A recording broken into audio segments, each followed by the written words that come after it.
All right, everyone, there's a couple big Nintendo Switch stories we need to talk about today, starting with Nintendo officially confirming the first free update in the form of DLC for Mario Strikers Battle Leauge and a commitment to a future roadmap of updates to come. Then the big talking point for today's video has to do with the unfortunate news around the 3DS and Wii U eShops officially being shut down. One final step you will need to do if you want to take advantage of any future purchases on those platforms, and also a very big conversation around what this means for the future of Nintendo and digital games going forward.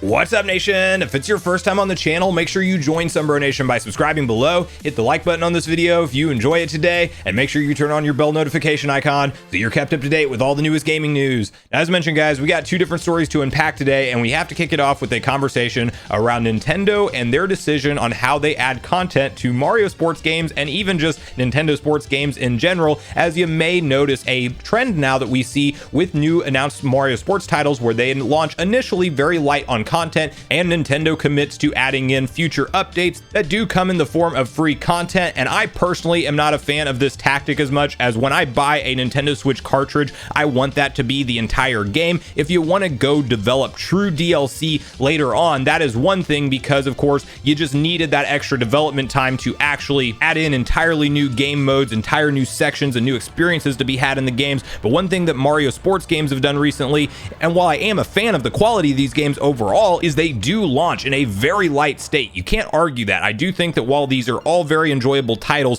out of the gate there is not very much to do other than hop online, especially with Mario Strikers Battle Leauge. While it's very fun and enjoyable gameplay experience, you really just have that online being the crux of why you play that game. And you can't even argue that they need to update some of the core functionality in that online, being like being able to play with 4 different friends simultaneously and all being able to take individual characters. Like, why Nintendo didn't build that into the online is beyond me, but I definitely have my gripes with this particular iteration of Mario Strikers as compared to previous ones on the Wii and the GameCube. But the good news is, with this particular title, we actually have a roadmap of updates to expect. And to get on the same page with what's been revealed here, let's quickly hop over to VGC and read through their typed up article together. Mario Strikers' first free update adds 2 new characters this week. Daisy and Shy Guy join the game alongside new gear and a new stadium. The update, which will be released on July 21st, adds 2 new characters, new gear, and a new stadium. The first new character is Daisy, who Nintendo describes as a technique type who won't get knocked down. She's joined by Shy Guy, an all-rounder whose gear choices are key. As well as the 2 new characters, the update will also include new night gear, which can be applied to any character to increase their strength and shooting. A stadium called Desert Rune Mode will also be added and can be used in a quick match mode or set as the player's club stadium. According to Nintendo, 2 more free updates are planned for later in the year. And you can then see the graphic that Nintendo did put out around this, with Wave 1 officially being confirmed and showing 2 new characters, the new stadium and new gear set, and with the kind of similar boxes being set up on the future waves, I think it's fairly safe to assume that we should be expecting 2 new characters each wave, and as well as 1 new stadium and 1 new gear set. That is most likely the case. They could throw a curveball and definitely add in some more gameplay modes. If they would add in a single player story mode, I think something like that would be fantastic. I definitely just think this game needs more content overall, and at least we are going to get that ultimately. I'm just going to share my honest opinion, which is that I'm not a fan of this drip feed mentality with Nintendo Switch sports games. Like, let's just go ahead and hold the game back a few months if you do need the extra time to throw in all the characters, to throw in a decent roster out of the gate, to throw in a decent level selection out of the gate, to build in all the game modes you want to have in there. And then if you truly are going to do DLC for it 6 to 12 months later, well, then that's perfectly fine. But the reality is that we are being sold a very light $60 retail launch package, and then ultimately getting the completed project roughly a year or more later. And I just definitely don't like to see Nintendo take that approach with their games.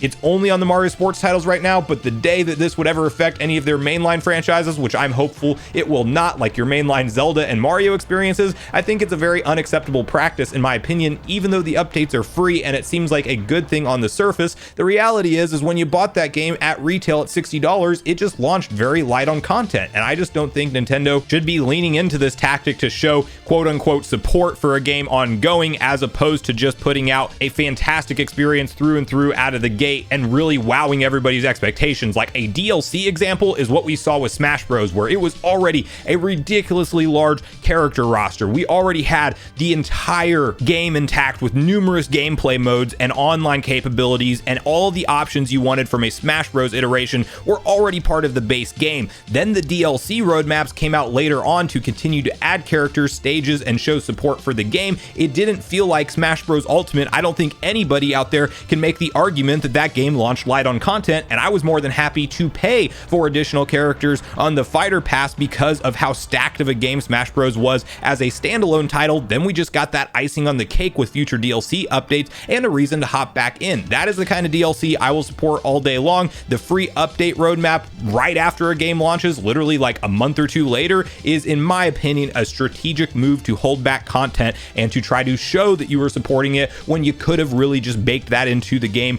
at launch. That's my opinion on it. That said, it's still a good news story at the end of all of it. You're getting more characters. You're getting a reason to hop back into Mario Strikers Battle League. If you forgot about it, I personally will hold off on playing the game through and through until we get more of these updates hit. So that's where I personally land on it. I understand there's people on both sides of the fence. Regardless of your thoughts on this, I do want to hear from you. Are you a fan of this style of drip feed updates for Nintendo Switch sports titles specifically? Are you like me and you more would prefer the full retail package to be an entire complete experience on its own, and then if there is DLC on the table, it's further down the line and true new gameplay experiences? Or is this just something for you that you're not opinionated on one side or the other, like it really doesn't bother you regardless? So I want to hear of all your thoughts and feelings on all things Mario Strikers Battle League, this new update DLC roadmap, and free DLC updates to Nintendo Switch sports games as a whole in the comments down below. Now, the other story we're talking about today has to do with a big update to a story we talked about on the channel previously, which is that Nintendo officially confirmed their intentions to completely pull the 3DS and Wii U eShops offline in terms of new purchases. For the time being, Nintendo is confirming that we will be able to re-download already purchased content on those eShops. However, new purchases is what cannot be done, and you already can't add your funds with a credit card, and we will go over the steps that you can still get funds on there in case if you missed that window and you still want to take advantage of some of these games before they legitimately go away forever, because that is actually what we were talking about with this story, as there's a brand new official info doc around this from Nintendo's support page where it says the following: as of March 27th, 2023, it will no longer be possible to make purchases in the Nintendo eShop for the Wii U system and the Nintendo 3DS family of systems. It will also no longer be possible to download free content, including game demos. Furthermore, as this date draws closer, related services will cease to function.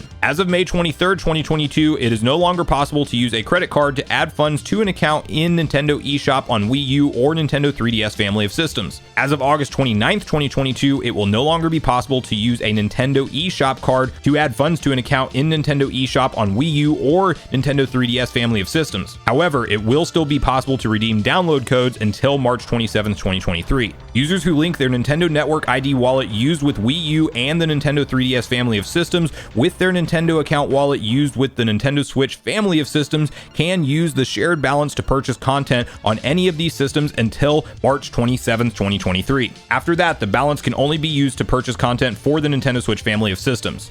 So really the only good news with this story at all is the fact that we have a little bit of heads up around it, so you can plan accordingly and hop into the Wii U or 3DS eShops and take a look around and still use your linked Nintendo account system. Basically, the balance you add into your Switch family of systems can be used to purchase these things until through the end of March next year, and then already downloaded content will still be re-downloadable for the foreseeable future, but even that will ultimately be one day taken away, and you'll really have to be protective of a Wii U or 3DS system and hope that you never lose it or that the memory doesn't get wiped, because once that happens and once we don't even have the ability to re-download existing games that were purchasable, well then that is just the true deletion of digital media that was once upon a time a fantastic collection of software to be experienced. And I want to put this in the perspective of maybe you don't have the super heavy nostalgia for the Wii U and the 3DS family of systems, and that's fine, but imagine what we have with the eShop on the Nintendo Switch right now today. Imagine 10 years in the future, you grow very nostalgic for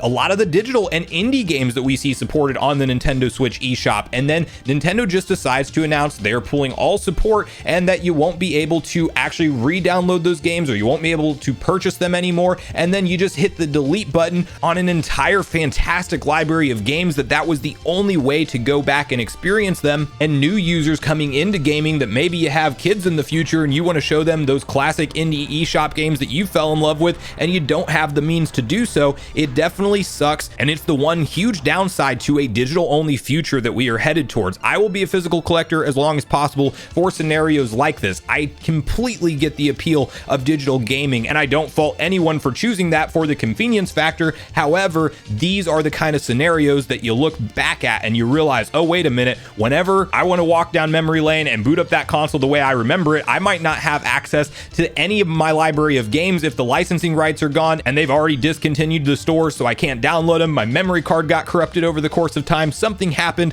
where I can't get those files anymore. That really sucks. I can go back to the SNES, to the NES, and the N64 and have the cartridges that were completed games with no DLC to speak of and have that full gameplay experience now and not have to worry about these kind of things. But whenever you talk about a digital only gaming future, these are the kind of realities that do pop up. There's some very notable gameplay experiences you can have only from like the Wii U eShop, such as being things like the DS emulation. You can actually emulate DS games because of the Wii U touchpad that we have yet to see if Nintendo will ever implement with a future console. It's certainly not here with the Switch. You have the touchscreen, but it's not a dual screen, so you can't emulate that on a TV. That's a very unique experience that will be tied to that Wii U eShop. And then you also have things like a vast selection of classic handheld titles that you can only download from the 3DS eShop right now, in addition to just some steals. Like, you can legitimately, the game we've all been talking about on the channel for so long that we want to see make it over to the Nintendo Switch platform, the Wind Waker HD digitally on the Wii U store is literally $19.99. Why it's sold at that price, such a steal of a discount, I don't know, but you can go download that right now for $20 and have it playable on your Wii U today. That is a fantastic game, and really, as I've mentioned numerous times on the channel, can be brought over to the Switch with very minimal effort. It looks just as good as it needs to look. That game actually aged incredibly, and while you can get Twilight Princess HD as well for the full retail digitally, I would just buy that one physically at that point. But you can literally get Wind Waker HD, a fantastic 3D Zelda, for $20, and that will be gone.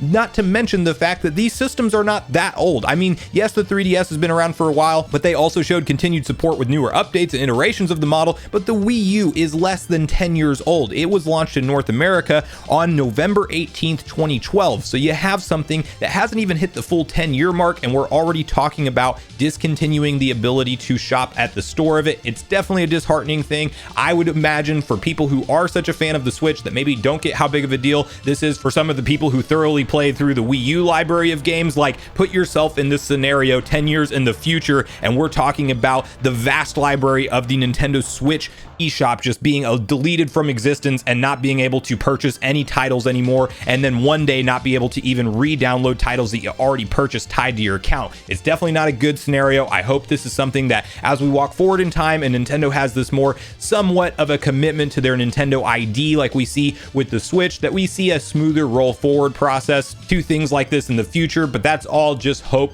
You never know what Nintendo will do ultimately, and again, it's the one unfortunate side of a all digital future that we are ultimately headed towards. If you guys do need recommendations on which games to hop in and look at in the store, I will have a video linked at the end of this one, as well as in the description, where I actually booted up the Wii U eShop and then discussed through some of the best 3DS games that you can look at, because you may want to go check that out if you are somebody who owns these consoles, either one or both. We go over a list of numerous different games that are a steal to pick up, and there's a lot of hidden gems that I don't even know about in there that will unfortunately just be gone after this is done. But I want to hear from you guys at this point in the video on both the different stories we talked about today. How are you feeling about Mario Strikers Battle League, the first free update finally being confirmed and revealed, and what do you think about the drip feed update schedule of Mario sports games and Nintendo specifically? And definitely share with me what you think around this Wii U and 3DS eShop closure. How do you feel about it? Are you gonna hop in and try to make any last minute purchases? And do you see this as the downside to digital gaming in the future? Or is this completely just a non-issue for you and something you're not personally worried about? So regardless of all your thoughts and feelings and everything we talked about today, I do look forward to hearing from you all in the comments down below before you leave the video, as I do look forward to getting a back and forth conversation started with you all around these topics. So watch yesterday's video next if you haven't already, where we discuss some interesting Nintendo 2022 product delays, as well as some massive leaks that are hitting the internet around Nintendo's biggest holiday 2022 game. Also, make sure you like, subscribe, turn on your notification bell, and I will see you guys in the next video.